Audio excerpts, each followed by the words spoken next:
Pihak istana sempat menyenggol mantan Menko Polhukam Mahfud MD dan Ketum PDIP Megawati Soekarno Putri terkait jet pribadi. Hal itu disampaikan oleh Kepala Kantor Komunikasi Kepresidenan Hasan Nasbi yang diduga memberikan pembelaan kepada Kaisang Pangarep terkait dugaan gratifikasi jet pribadi. Lantas inilah respon Mahfud MD seusai disinggung oleh istana. Dikutip dari tribunnews.com, respon itu disampaikan Mahfud MD saat ditemui wartawan pada Rabu 18 September silam.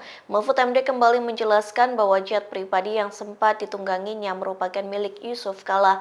Ia mengatakan alasan menaiki jet pribadi karena diajak oleh JK. Saat itu Mahfud MD berujar menaiki jet pribadi JK karena diundang mengisi ceramah. Lantas Mahfud mengunggah video di channel YouTube pribadinya yang menjelaskan terkait jet pribadi tersebut. Dalam video itu Mahfud menerangkan bahwa dirinya naik jet pribadi dengan tujuan ke Makassar untuk mengisi ceramah di Masjid Al-Markaz Al-Islami. Pada saat itu Mahfud mengaku ditawari oleh JK untuk datang bersama ke sana dengan menaiki jet pribadi Yusuf Kala.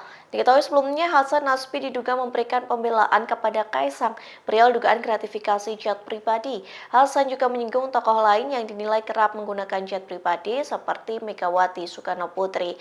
Ia pun mempertanyakan kenapa saat tokoh-tokoh tersebut naik jet pribadi tidak dibuat heboh seperti yang terjadi pada Kaisang saat ini.